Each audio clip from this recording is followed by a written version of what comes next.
So last year, we were up here with 3 49er legends, Roger Craig, Ronnie Lott, Brent Jones. Woo! An incredible night. It was a fantastic night of lots of learnings, right? The theme here is about learning, about stretching our thinking. And last year we learned about leadership, mentorship. We talked about how we manage different generations that are coming up through the workforce. It was a really fun evening with some 3 very powerful people. But tonight, I think, is even more special. I've actually spent time with these 4 ladies in prep sessions, and I was just blown away by everything you had to say. And they're going to make us think differently, make us think bigger. And without further ado, I'm going to jump off the stage and hand it over to Amy Johnson. Okay. Thank you. Here we go. Woo! All right. And you guys in the back standing are going to make me tired. So there are chairs over here and chairs over here. So if you do want to sit, please feel free. They're at the food, Amy. They're multitasking. Food. Okay, so let me start the night by welcoming everybody to Exceed. Thank you so much for being here with us tonight. And thank you guys for being here. So I am really honored and excited to get to kick this off. And I'm sitting here with 3 amazing gold medalists. It still kind of gives me goosebumps here thinking about this. So I'm going to introduce each one, and my apologies for having to read, but they had so many accomplishments that I had to write it all down. So I'm going to start with Candace. So Candace Cable, I am so honored to introduce you tonight. Candace has been at the forefront of the adaptive sport movement since 1977. She's widely recognized as a pioneer of wheelchair racing, having participated in creating race director guidelines and fine-tuning rules and endorsement elements of the sport. Candace competed in the first ever 1984 Summer Olympic wheelchair racing event in Los Angeles. Yeah, Candace!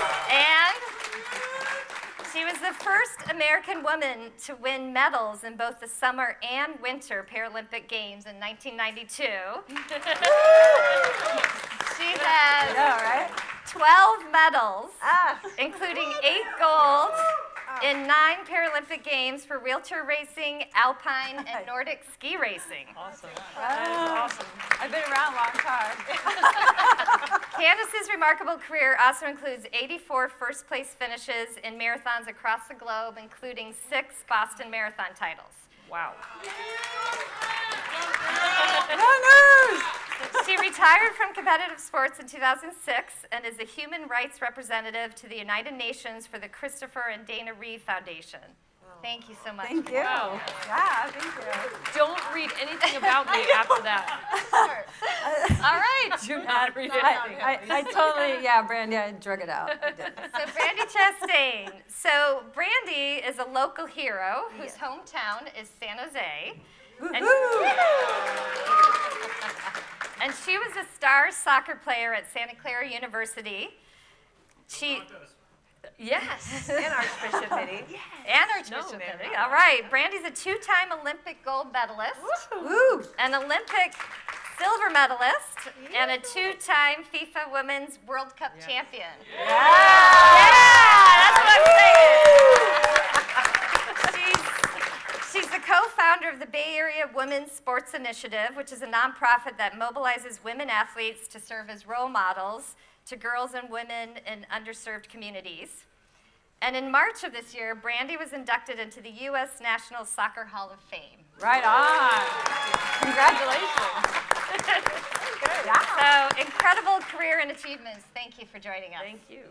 Pleasure. All right. And now I'm honored to introduce Kerri Walsh Jennings.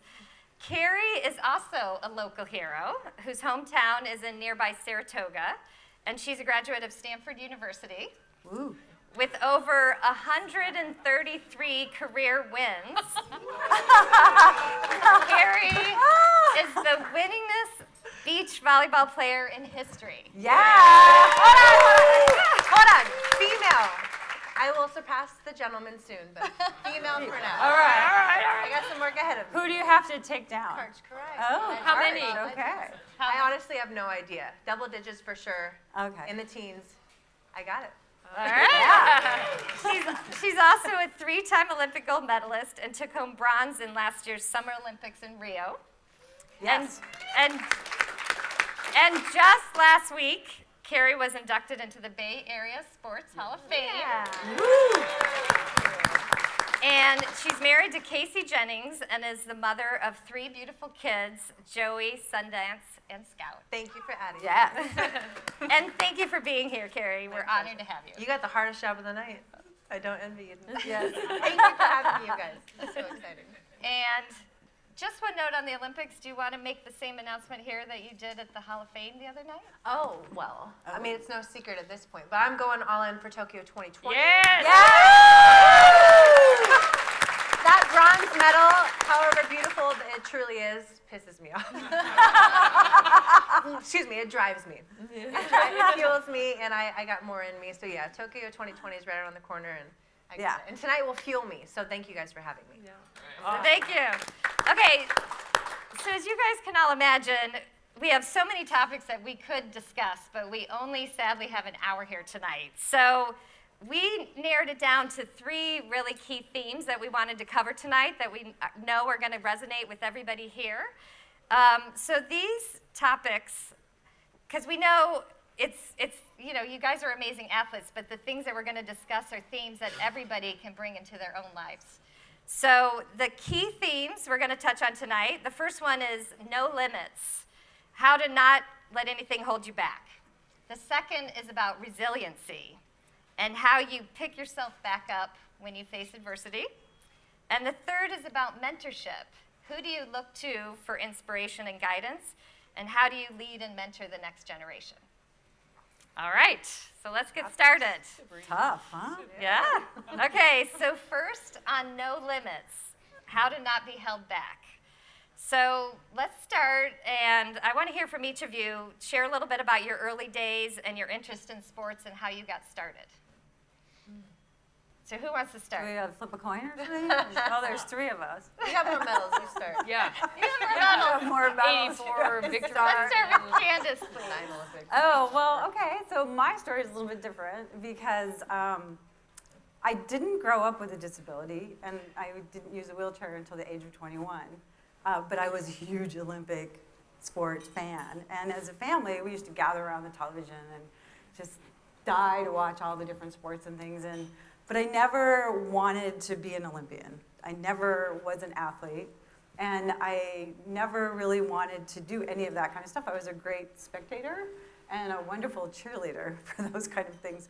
So growing up, I just didn't have that desire, but I had a spinal cord injury at the age of 21 in 1975 that changed my life, basically forever. I was in a car accident, and the Jeep flipped, I fell out of it, I hit my back on something hard, it crushed the vertebrae, cut the spinal cord, and my legs were instantly paralyzed.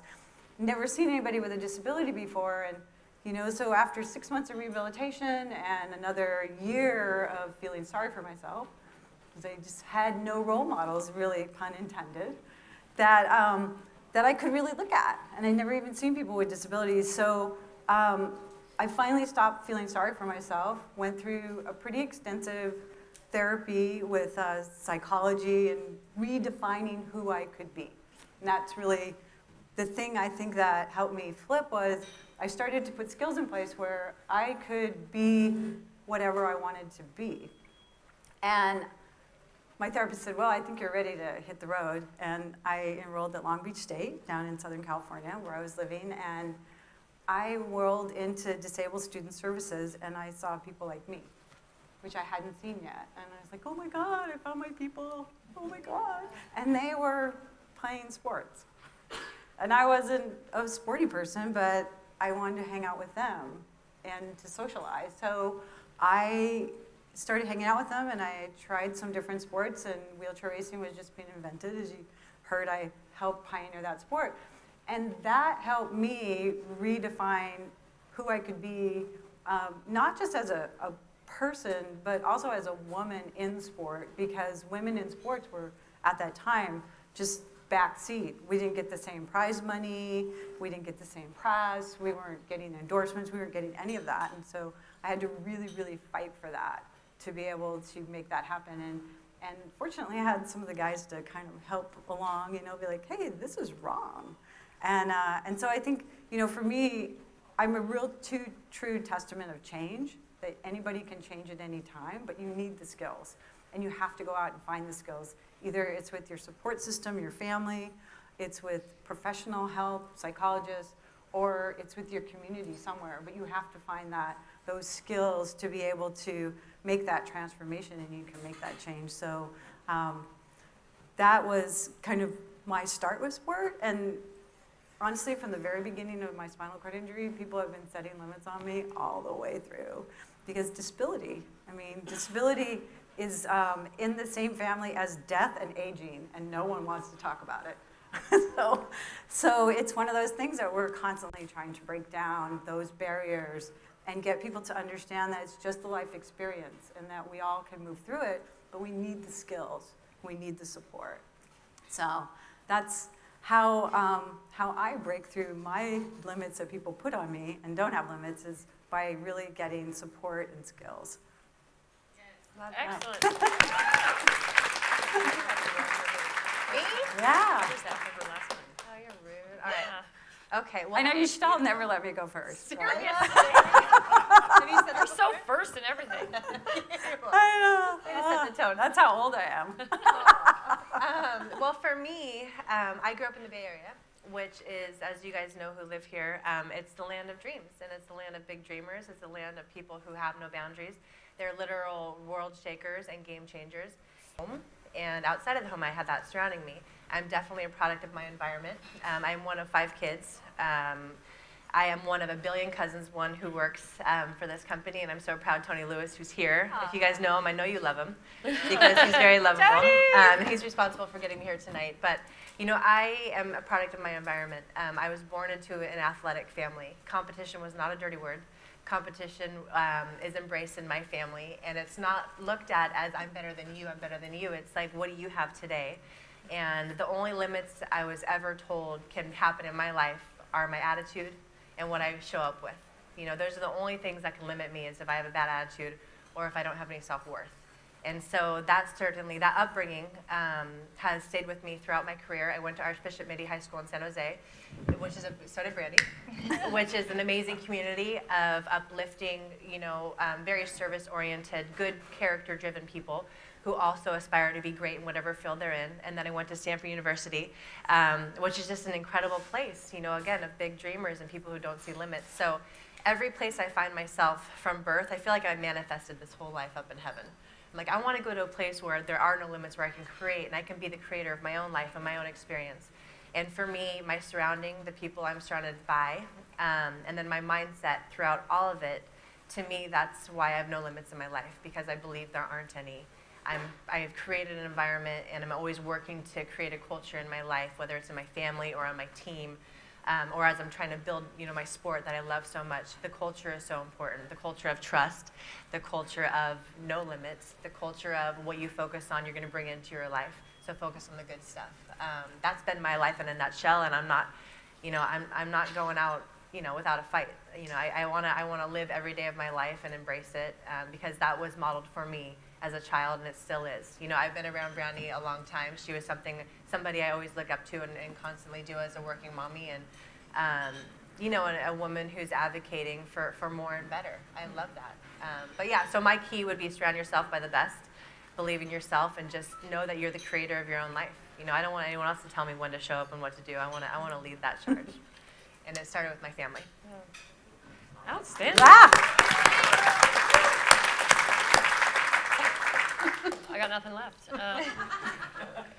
I think we have a lot of similarities, I think, in terms of, growing up in an environment that absolutely allowed you to explore. When I was really young, I got asked today, why did you start playing soccer? Because back in the early 70s, girls playing soccer, let alone anyone playing soccer, was like, who's playing that? Like, you had to come over from a different country to be playing soccer here. And it just so happened that girls soccer came to my neighborhood. There was, my parents had to either pull me off the roof or out of the tree, or I was just very active. And they said, oh, this is something that is organized, and let's give it a try.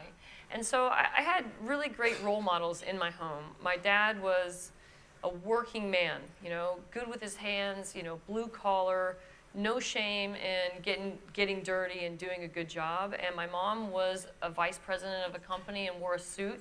And she was a woman who was unapologetic about being smart and tough. And when someone said no, she'd find yes, and it was embarrassing sometimes, right? But she showed me that, if there's something in front out there that you want, you got to find a way to get it. And again, I think this unapologetic philosophy or attitude or mantra, it was just like, she just percolated this like positivity and just like bubbly and open arms and embrace everybody, and we can all do this. And so I kind of just, honestly, when Andy was talking about, who you had sitting up here last year, like those are the guys who I thought I was going to be, because that's all I saw. I didn't see any women playing team sports, and so I thought I was going to be a football player. There's no one telling me I couldn't, so I thought, okay, I will. And then I think as I got just a little bit older, I realized I wasn't going to be 6'5" and 300 pounds, and so something else was for me, but I tried, And I fell in love with soccer. It was literally love at first kick. And my dad didn't know anything about it, my mom didn't know anything, but they were all in. And they said, let's give it a go. And so we literally walked to the library and got books and watched the one program a week that soccer was on television on Sundays, and we fully invested. And we said, it's different. Nobody else is doing it, but we're not afraid to. And I think that's, again, goes back to what Kerri's saying, is that this is a place where you can do anything. And some people may say, oh, that's crazy, and you say, no, I think it's possible. I have so many wonderful stories that I hope I get to share about, with the soccer team, what I learned about resiliency and strength and commitment and teamwork and, trust. These are things that are life lessons. These are life transcendent off the soccer field that have shaped me as a human being and as a nonprofit advocate. And we also have a rollers portion to our nonprofit for girls and boys on playgrounds. Awesome. And so I'm just thrilled to be here to share these stories, because I think there's a lot of things that we've done in our sports that I think are parallel to the things that you do every day. Mm-hmm. Okay, so we're going to get to some of those stories here. Before I go to that, I have one more question before we really dig into resiliency, where I know we had some great stories. Did you ever feel labeled? And what do you do when you encounter labels in your life? I think it pays to be naive and to be clueless. I get labeled that every day of my life, and to me, people see, they hear me talk, and I am a very positive mindset person, but they see me as naive, and you just think everything's great, and you have a blind eye to the reality of the world, and I can accept that. I have some naivete about me, but to me, to label something is to limit it. And I don't want to be defined by anyone else's definition of what I think is successful or what I think is an athlete or whatever it is. I want to be free to be me. And no, I feel like the naive person who just is happy being me and who always wants to be the best version of me, I haven't heard anyone try to label me.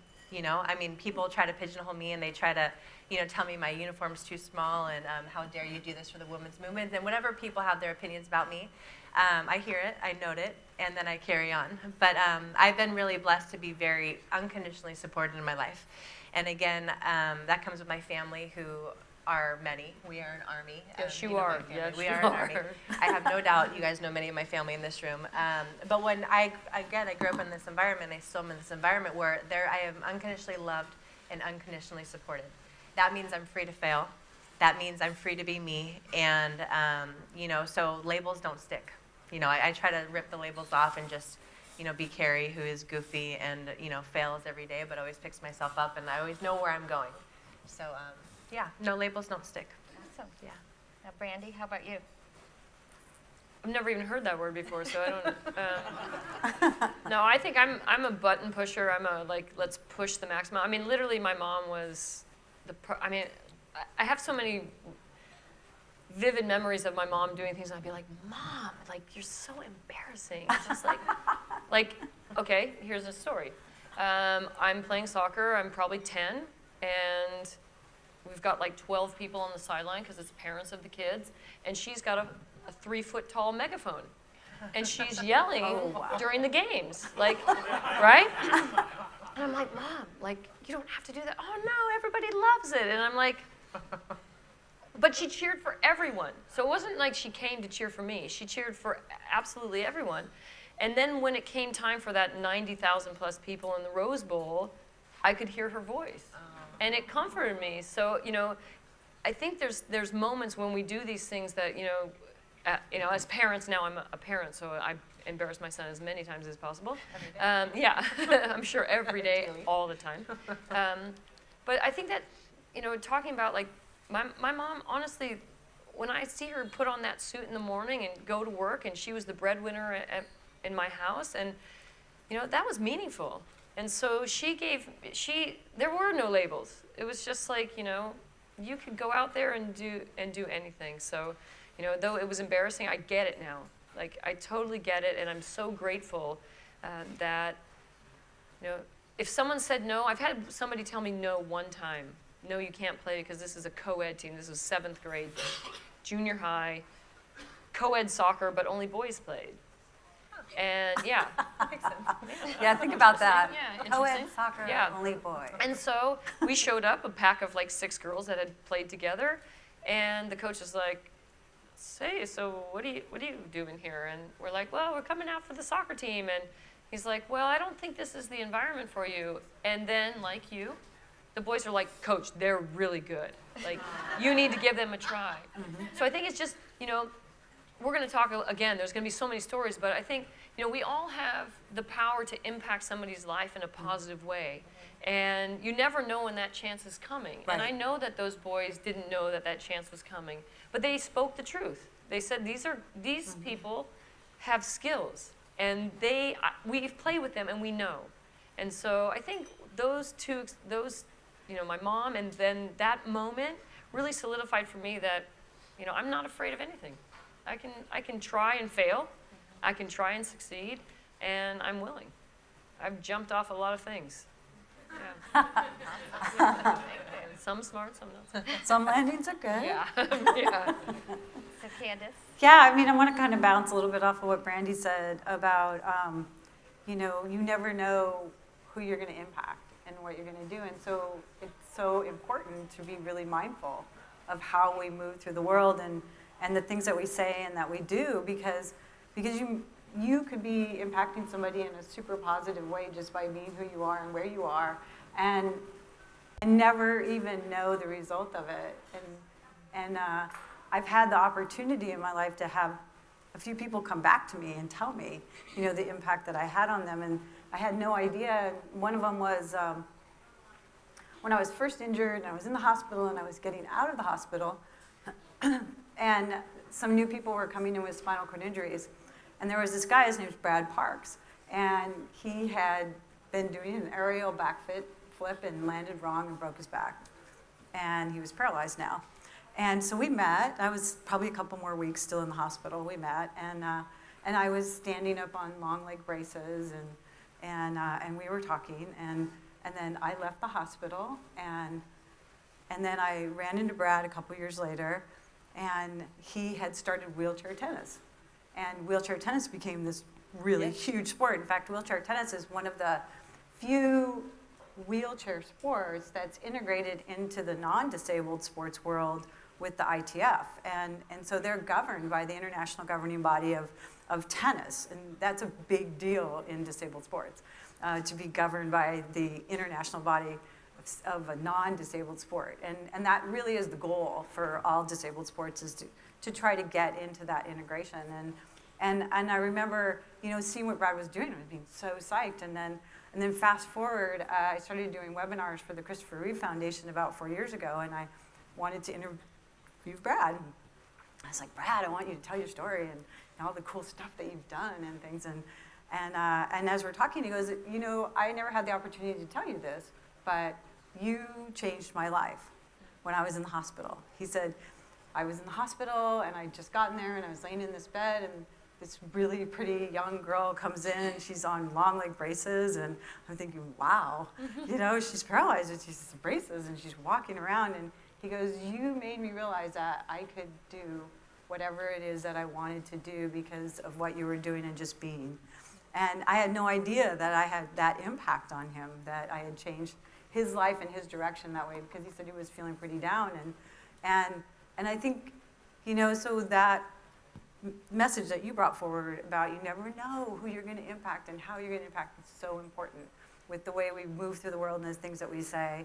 I mean, just on the subject of labels, I got like a basket full, right, with disability, because there's just so many misconceptions and myths about disability that aren't true. They just aren't true. It's not a bad thing. It's not a good thing. It's just a thing. It's a life experience. And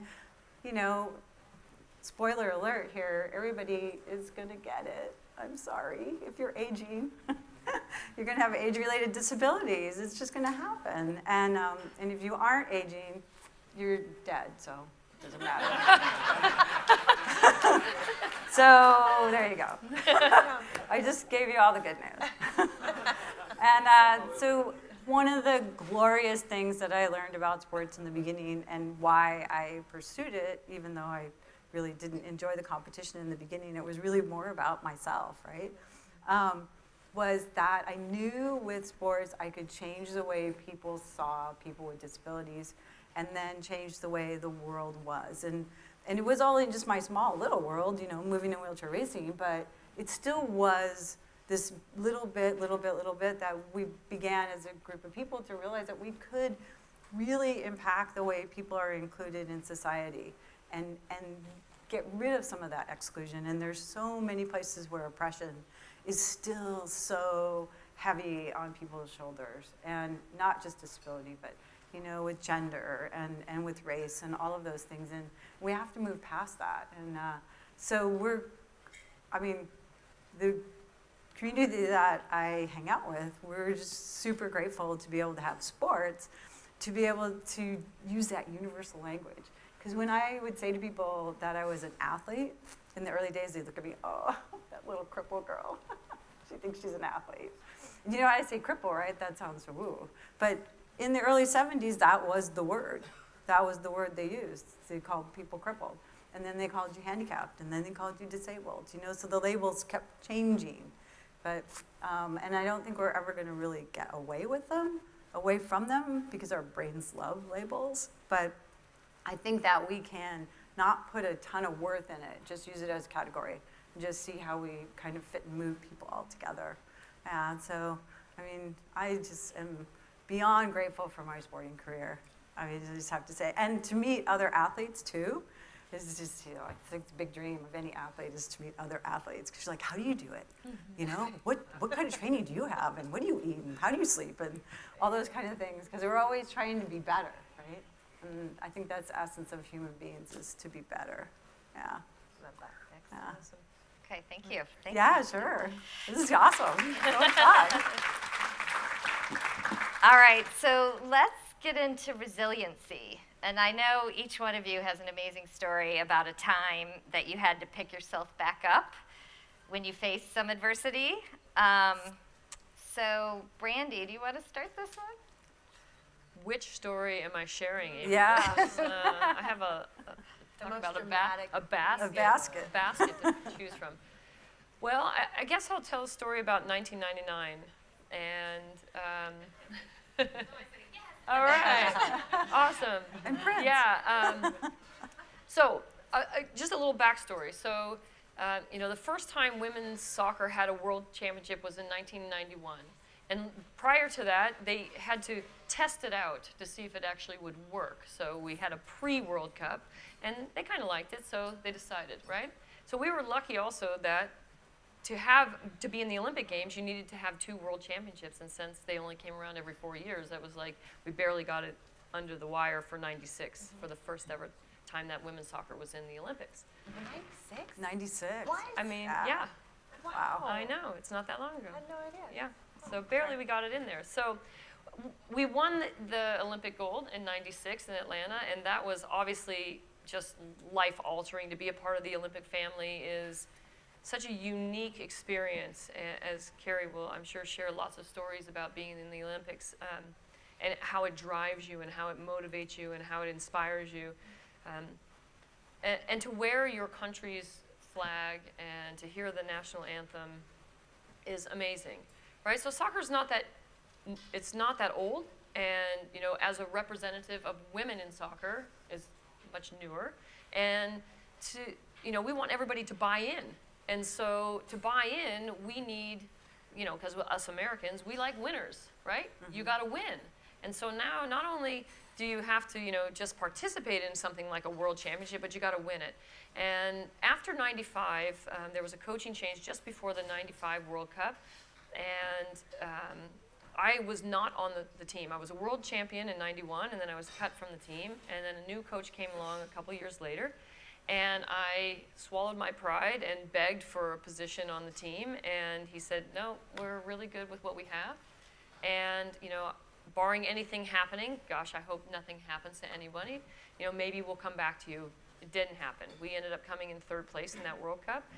And after that, he made some changes.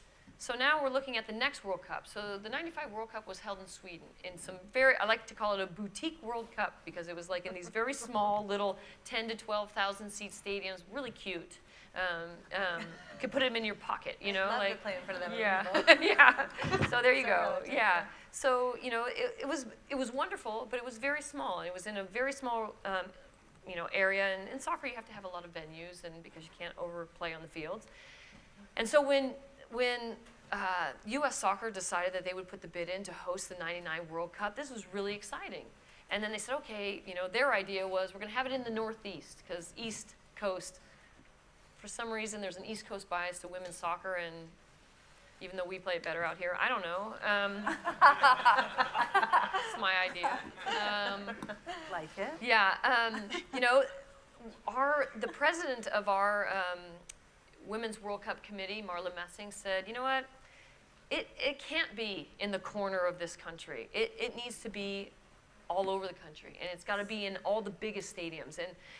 And then that reality hit all of us players, and it was like, oh my gosh, like, this is big. Like, we're going to be in Pasadena in the Rose Bowl, and we're going to be in Giant Stadium in New Jersey, and it's going to be huge. And so then the talk became, the future of women's soccer depends on the U.S. women's national team winning the World Cup, right?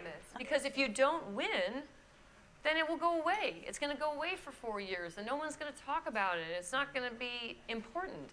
So that was kind of always hovering over what we did. And like these two know, it's like you have to have a really good filter. To only let in the things that are helpful and positive, and then everything else is everybody else's problem, right? So fast forward, we've made our way now to the quarterfinals. So we've done a great job. We came in first place in our group, and now we get the luxury of playing the second place team in another group, which unfortunately turned out to be Germany, who had a little bit of a slip up in their group games, and they ended up in second. So it wasn't really the matchup we wanted, but you're going to play all the best teams in the world in the World Cup anyway, so okay, let's get it over with. Now we're at Washington, D.C., in a brand new stadium where the Redskins muck it up every weekend, you see on Sundays, and we're the first game in town, first team to play in this stadium. 75,000 seats straight up, and it's so loud, so loud. We kick off. The future of women's soccer depends on the U.S. team winning. Were you guys saying that in the locker room? No. Never. Never. But it was in your head. But it was in my head only for a second, because this is what happened. Yeah. 6 minutes into the game, I'm playing left defender, and the ball gets played into the other side of the field, and we kind of push up, and they knock it right back over the top of our midfield and then our back players. And I'm going to be the nearest player to the ball. So as the ball's in flight, I take my eyes off the ball, I look at the nearest, where's the nearest danger? And she's probably about 10 yards away from me and the ball, and I say, no problem, I got this. So I turn, I go to make a play, And just as I think I'm going to make a simple play, the goalkeeper's thinking, I'm going to make a simple play. I pass it. It goes past her and into the goal. Yes, exactly. See that look right there? That's exactly the look. Yeah. Germany 1, USA 0 in a quarterfinal game. You win and you move on, and you lose and you go home. You're home. And the future of women's soccer is over, right? So as myself and Carla Overbeck, who happened to be one of our captains, race back and just get there too late, literally here we talk about the chance to be that impact person, right? Not just an impact player, but an impact person. Immediately, two things could have happened. You know what they are? The negative one, which is my head goes down, I'm not good enough, I just lost the game, we don't deserve to win, the future of women's soccer is, you know, in the dumps, you know, all the negative things that could happen, that happen to your kids when they play, or to you when you feel like you haven't lived up to whatever it is, that goal that you set out there. Or this could happen. Thank goodness this happened, which is Carla. She has this clap that she does. I don't care where in the world I am. If I hear it, I know she's in the room. I turn around. She looked at me. She goes, don't worry about it. There's a lot of game left, and we're going to win this game, and you're going to help us. Okay. And I was like, okay. Great. You know, we kicked off. This time I scored another goal, thankfully, for our team. And I had 2 games, two goals in that game. And we went on to win that game, obviously, as you know, and we went on to win that World Cup. But I think that, to me, is probably, you know, in that moment, the resiliency and the confidence and the self-worth that you need to have every day, you know, you never know when you're going to need it. And then when a teammate, you know, is there for you unexpectedly. She was the captain, and she wore the armband. But she didn't wake up that morning again to say, I'm going to be the difference maker in this game, you know, with my communication. And communication, as we all know, if you're married, you have a loved one, you have kids, it's so hard, right? It's so hard. So Brianna and I didn't have it, and then Carla and I did. And so, you know, not only can you be there as the impact player to give the information, you have to be willing to receive it too. You know, you have to have the self-confidence to say, you're right, or thank you. Because so many times, especially as women in sports, I think we deflect and we defer how great we can be. And we shouldn't. And Carla gave me the confidence that I needed to move forward and then to do another wonderful thing and to help my team. And so I think resiliency is in all of us. Resiliency is in all of us, and you have to be willing to say, you know what, I'm good enough, I'm strong enough, I'm worthy enough to make it happen. Yeah, great point. So good. Yeah. Happy endings. Yeah. Yeah, it's so Wow, good. that's gnarly. And I'm so psyched that you told that story, because Marla Messing is part of the LA 2024 Yes, bid love her. team that She's awesome. I'm part of. And she is such a wonderful colleague to work with. And just to hear that powerful voice from you about the decision that she made about women's soccer just thrills me. Yeah, thank you. That's my For that pleasure. story. So which one do you want to go next to tell one of your stories where you ended? I'll go last. Oh, you want to? Sure. Yeah. Oh, Yeah. No. So I think resiliency is all about practices, like creating practices. And I'm a really firm believer in creating practices. And throughout my whole career, I started to put some practices in place. And I have breathing practices that I do when I get in times of stress. I have mantras that I say when I think I'm fading away. Oh, I rhymed that one. That was awesome. And then, you know, so I have these practices in place. So this is in 2004, and I think I'm a really hotshot athlete, and I'm gonna do the Ironman. I'm gonna do the Ironman. And it's in between seasons. I'm coming out of ski racing, and I've got the summer off, and I'm gonna do an Ironman. And That's what I I had think about. I think about this. I had no clue what I was in for, none whatsoever. But I was like, oh, I could do it. And so I started training for this Ironman, and you have to go to a half Ironman, and you do that. And I qualified within 2 minutes of the cutoff time. And they said it was the ugliest swim they had ever seen of someone swimming. Like, oh, I need to work on that. And so I go home and I'm doing my training and I'm a wheelchair racer, so that I feel like pretty good with that. And I'm cycling. I thought, oh, the hand cycle, that was pretty easy to do. But the swimming I had to work pretty hard on. And open water swimming was a whole nother story. And I lived up in the Lake Tahoe area at the time, so I was swimming in Donner Lake. If anybody knows that, it's really cold.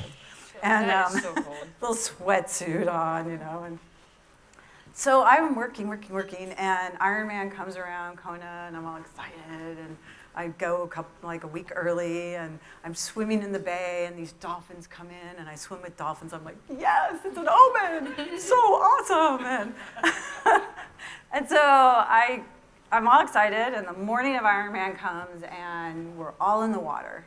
All those people are in the water. Everybody's in the water, and the horn goes off, and everyone takes off, and I feel like I am in the agitation cycle of the washing machine.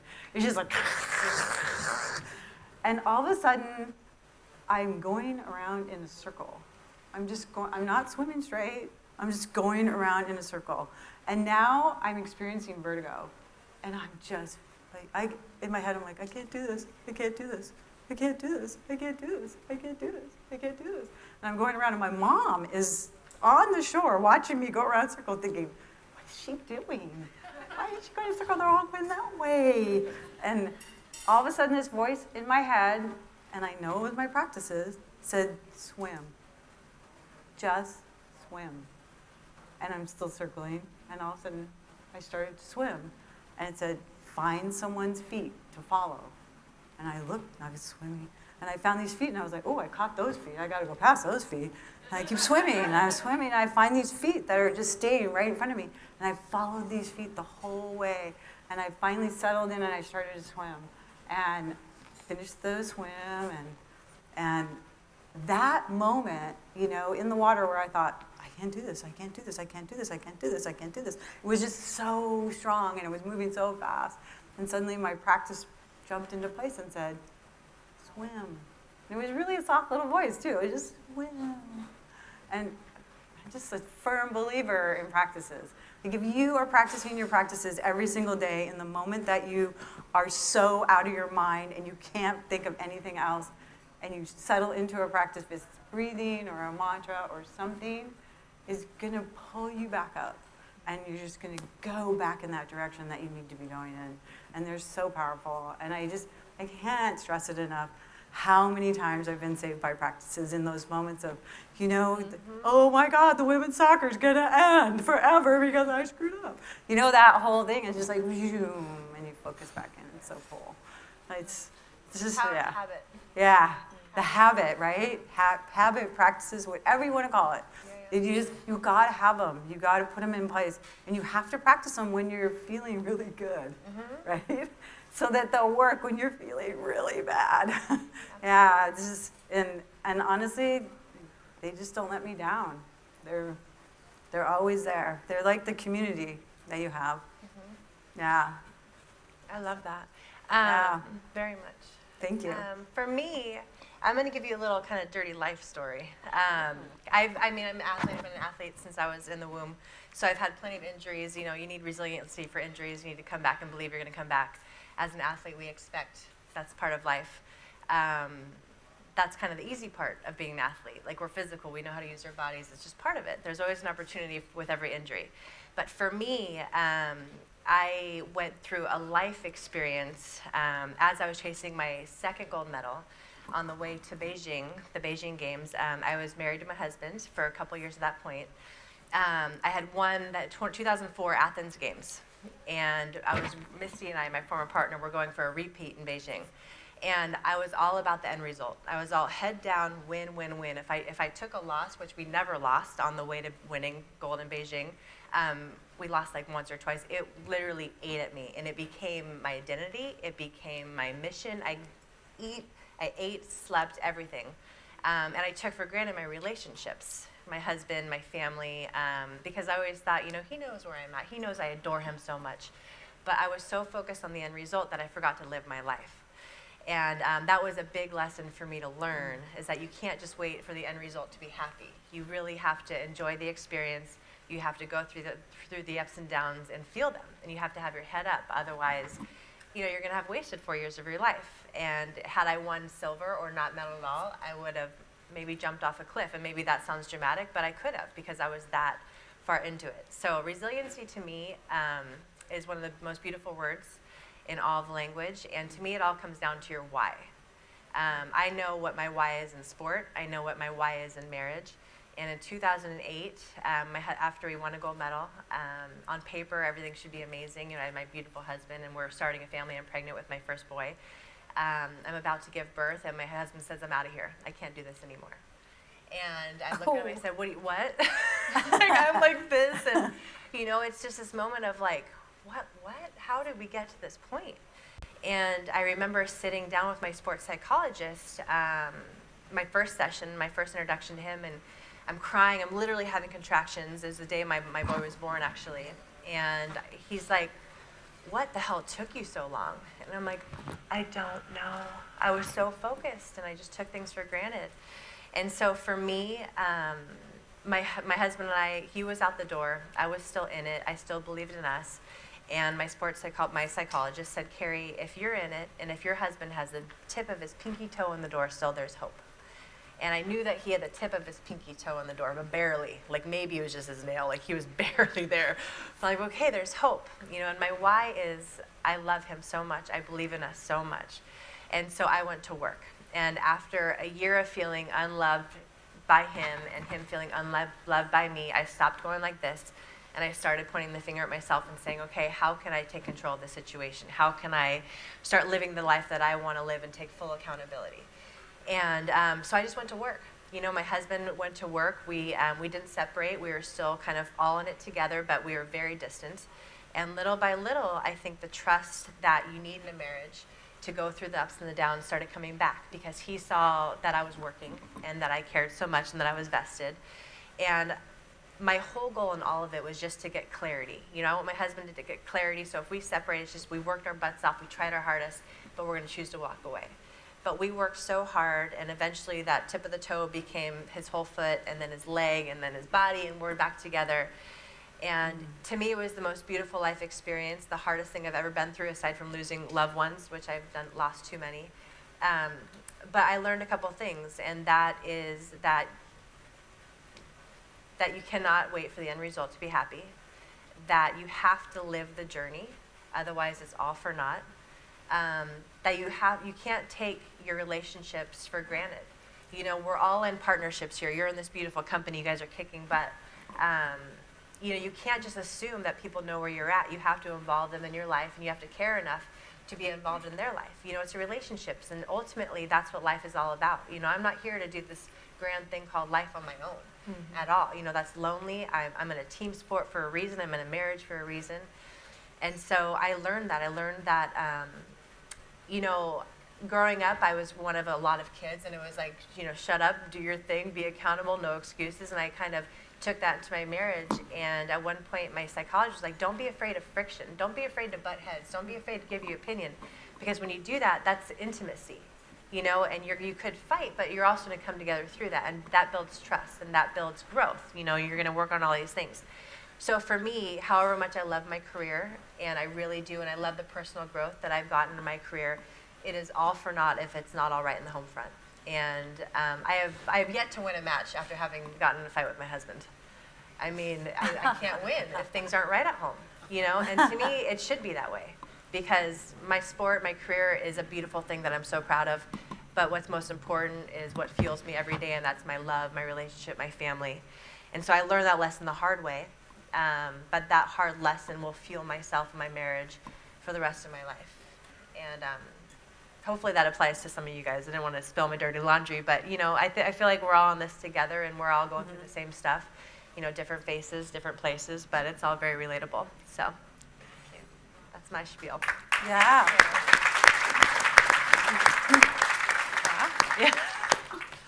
She told me we could ask any question. She'd go there. So thank you. Ask it. And before we leave the resiliency topic, I wanted to bring up one phrase that I actually used since our prep call last week, helping me with nerves about, being a little bit nervous today. And Brandi, you said something last week about park it. Oh, yeah. We worked with a sports psychologist as well, starting in the 96 Olympics. And, she gave us a couple things, mantras, things that we could use to help us move forward in tough times. And one was park it. You come with all these things that are, whether that's, pressure from your family, pressure from your friends, from your coach. You got the things that, again, aren't going to help you. You got to park them. And you're going to come back to them, but you're just going to leave them there like you leave your car temporarily, and you're going to come back to it. And that was really helpful because it allowed us to kind of extricate ourselves from like maybe some chaos or some doubt or some friction, and then we could come back to it and we could still work on it. But that was, yeah. Another one was not my problem. I really like that one too. Not my problem. That was really used when like your parents or your friends were asking for tickets, lots of tickets, and how do I get tickets, and how do I get there, and where's the bus? And I don't know, not my problem. Perfect. So that was another one. I think, the thing I like about the sayings is it really gives you license to say, what, sometimes I don't have all the solutions. And I'm going to have to take time to either find them out or give you the opportunity to figure them out yourself. Right? Take that gift. Yeah. Here's my gift to you. Figure it out. People need to hear it. Yeah, for sure. I got a 10-year-old. He needs to hear it. Yeah. Oh, Anybody yeah. else? All right, so I'm going to leave resiliency and get on to mentorship, and we'll wrap up with mentors. And if you guys, can you share a story where either talk about a role model that you've really looked up to, or maybe how you've been mentoring, and obviously all of you leading for the next generation by just doing the amazing things you do. But let's talk about a mentor either where you were the recipient or you were the mentor. Yeah, well, I'll kick this off. All right. I don't know really what I'm going to say. But for me, I really love finding inspiration in everything. Like I love your shirt. I love your smile. There's just a lot of, we're in Levi Stadium. This is amazing, and I just see it everywhere and I feel it everywhere. And for me, my most favorite mentors have no idea they're my mentors. It's the people who walk the walk every single day. They're the authentic leaders because they practice what they preach, and they lead themselves first. And they believe in what they believe in so wholeheartedly that they just live this way. And you can tell that they are the real deal. And so for me, whether I'm looking at social media or I'm watching documentaries or I'm growing up watching some badasses compete and, set the tone for all of women in sports or whatever it is, I'm just pulling from these people. And, I've had amazing mentors in my life. Gabrielle Reese is one of them. Mia and Brandi and Julie Foudy, your whole class of women are incredible to me. And when you get to meet, for me, it was like a hidden mentor. When I get to meet these women who have changed my life, or these gentlemen who have changed my life, it's so cool to realize that they're just like me, and we're all living the same battle. And what the greatness that's inside of her is inside of me, and it's my job to tap into it. And every great leader that I've ever been around, they look at you and they see the good stuff in you. They see your unlimited potential. And that's what my coaches see that in me. My husband sees that in me. My parents have always seen that in me. And I think that's so beautiful because, when I look at them, they reflect back to me what I can be. And so when I think of myself as being a mentor or whatever I am to these young girls or boys or whomever, that's all I want to do. I want to live an authentic life.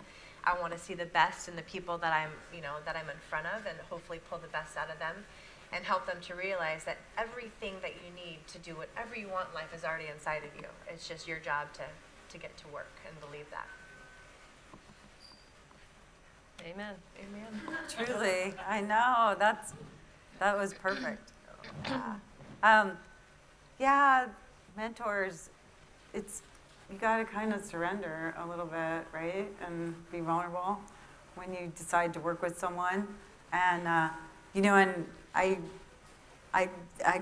like applaud what Kerri said because it's so perfect because it is the way I feel too. There's so many in the world that I look at what they're doing and I'm, oh, that's so cool.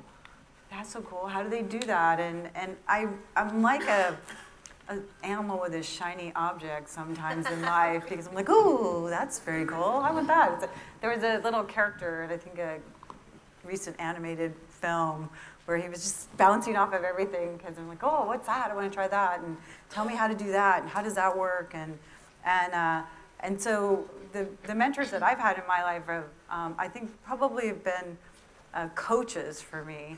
My very first coach that I had, she just said, I think you could be really good. I was like, okay, what do you think? She goes, well, do this, do this, do this, and I did it. And then she goes, do this, do this, do this, and I did it. And she goes, wow, you're really trainable. I like this. So I think it was one of those kind of things. She says, oh, I'm gonna look for athletes that I can train, rather than beating my head against the wall and trying to force people to do it. And so I think most of my coaches have been real mentors for me on just, not just how to be a good person, but like how to move through life with more ease than resistance, because that was probably one of the things for me that was the most challenging in the beginning, was that after my accident I had a lot of resentment that why did this happen to me? How come your life is so easy now because you're walking around and I have to use a wheelchair? And I remember meeting someone once and she said, well, you need to lose that. And I was like, oh, who are you talking about? And she said, well, it's not really working for you. And really? You could tell. And she goes, yeah. She goes, you need to be okay with what is. And then be grateful for what is, and then build from there. Don't think about what could be or what was. Just think about what is, and then take that and move from there. And that was probably one of the greatest things that anyone ever said to me, because it just applies to everything across the board. Being okay with what is and then moving from there. And so I would have to say that Esther was quite a mentor for me with that.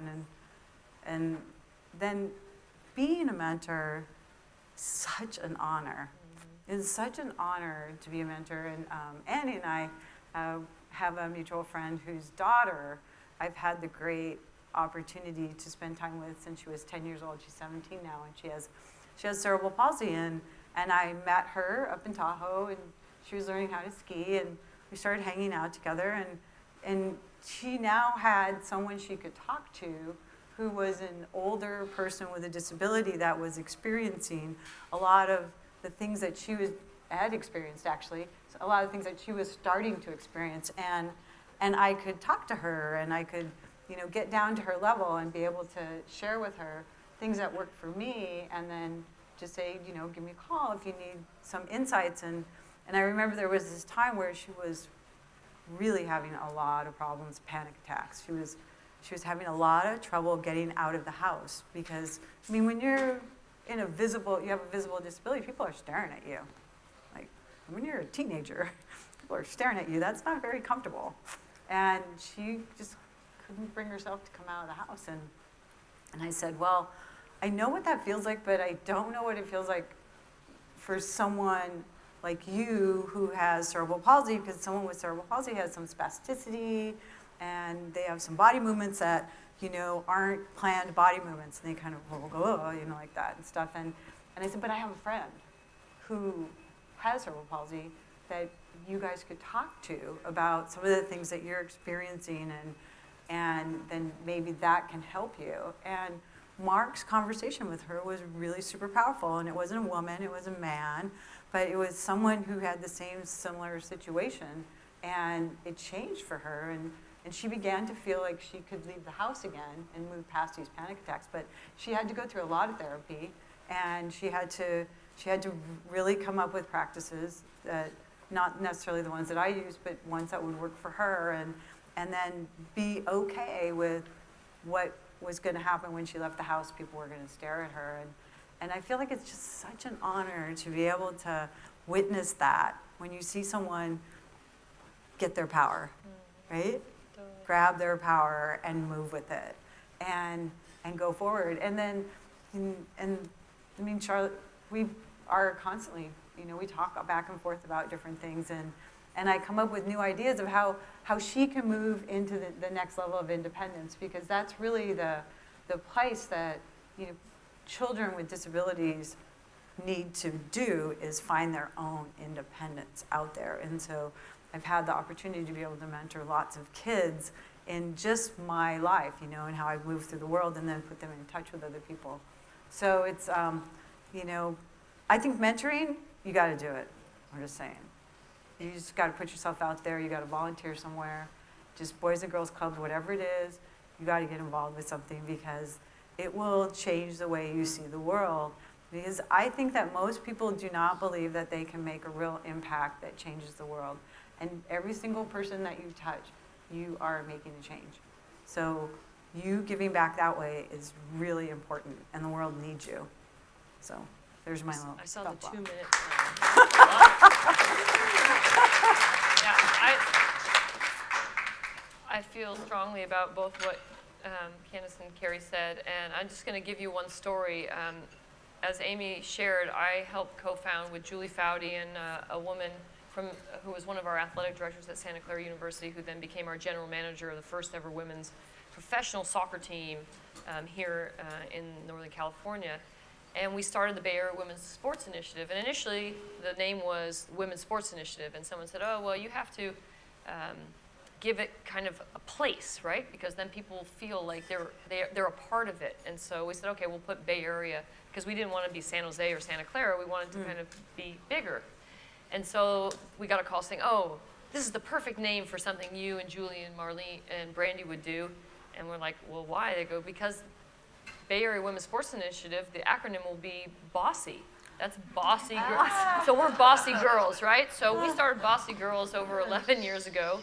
And we've been bossy, but we help these young girls become the boss of themselves, to have their voice, to give them a platform to hear themselves talk and to lead and to learn and to grow and to explore. They come from not only underserved schools, Title I schools where it's, 51% or more are under the poverty line, but they get assisted breakfast, assisted lunch, and there's a lot of things.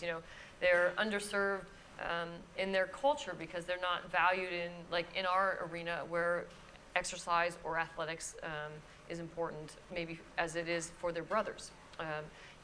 Economically, they don't have luxury dollars to become a part of teams and to travel and go places and have these great experiences that we've had. Culturally, women, don't participate. They maybe stay at home and they help raise their siblings, and so they have a lot of things, right? So we bring collegiate female student athletes to the playground, such as Kerri from Stanford, and women's soccer, basketball from Santa Clara, San Jose State. We have Bossy Rollers, so we invite boys to actually join our Bossy Rollers team, and so we get them out playing big soccer balls and bowling, and so we've given them a chance to kind of explore this physical side of themselves, to be athletes for the first time. They're going through the motions, and I'm like, this is not being bossy at all, right? So I call them in. I say, come here, let's go. Let's have a meeting here. So we got like 75 or 80 girls in a circle, and I have to explain to them, because they don't all know who I am in terms of where I come from sports. So I say, they were born well after that 99 game. And I say, some of you might not know, I'm Brandi, and I'm one of the co-founders, and I started this because I had the luxury of playing women's soccer, and I actually got to score a goal in the World Cup final. And when I did, I celebrated, right? And celebrations are really important, because it's a sign of that we own that moment and that we feel good about what we've done.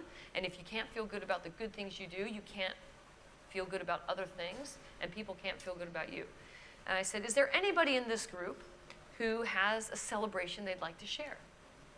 And one girl raised her hand, and I was like, oh, thank goodness, right? Because you don't want to pull anybody to the middle that didn't want to come. And I said, awesome. I said, come on to the middle. And so as soon as she got to the middle, she looked up and she went, and she froze. And I was like, oh no, what do I do now? I said, do you want to do this? I said, would you like me to go first?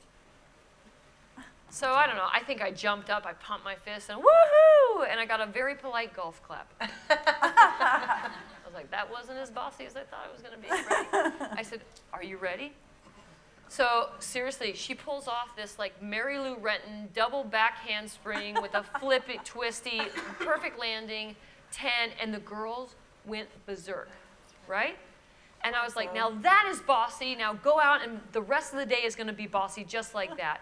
They sprint off and they go back to their, what they were doing, and it's like unbelievable. The energy is, up to the heavens, right? So at the end of our sessions every day, we do our team cheer. We talk about, we give them each a journal. They all have a pedometer, and they've set a goal before, and they now assess, did they hit their goal? They write what their number was down, and then they talk about how they feel, right? And so then after that, we break, and everybody goes in their own direction. Again, talking about the authenticity of being who you are and inspiring other people and being ready to be a mentor when you don't think you're going to be a mentor. So this was this moment. All of a sudden, we're talking, and girls are leaving, and I feel this tug on my sleeve. And I look down, and I'll never forget these eyes. She's looking up at me, and I looked at her, and she said, thank you for not giving up on me. Sweet. Oh, I mean, like, even right now, like, chills, emotions. And I said, of course. Without a doubt, you're bossy. Like, no, I'm always here for you.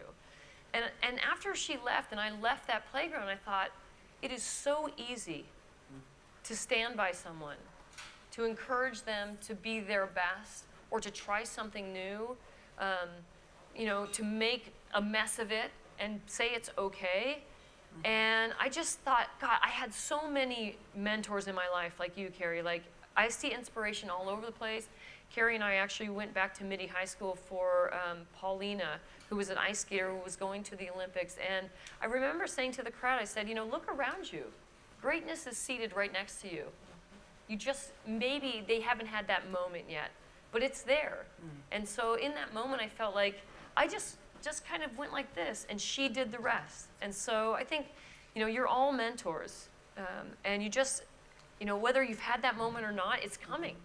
And so, and today, hopefully, what we are sharing is giving you that spark to make that happen. And I'm grateful for you allowing me to share that story, because it's probably one of the more powerful stories I have. Awesome. Okay. Yeah. All right. Can I just recap for a moment? Okay. I mean, I just want to say what an incredible experience this has been. You guys are amazing. And I just took a few notes of some of the things that you said that just really hit me, that I just wanted to recap for a second. Brandi, it was your don't fear no and park it. And Candace on teaching others how to treat you and be okay with what is. And Kerri, letting failure fuel you and aligning yourself with the people that bring out the best in you. And I think everybody here can really take this gold medalist mindset and bring it into your own day. I'm sure everybody has many things that they took out of tonight that are really going to help fuel us, be remarkable, and be better people. And I'm so appreciative for that. So thank you. Thank you.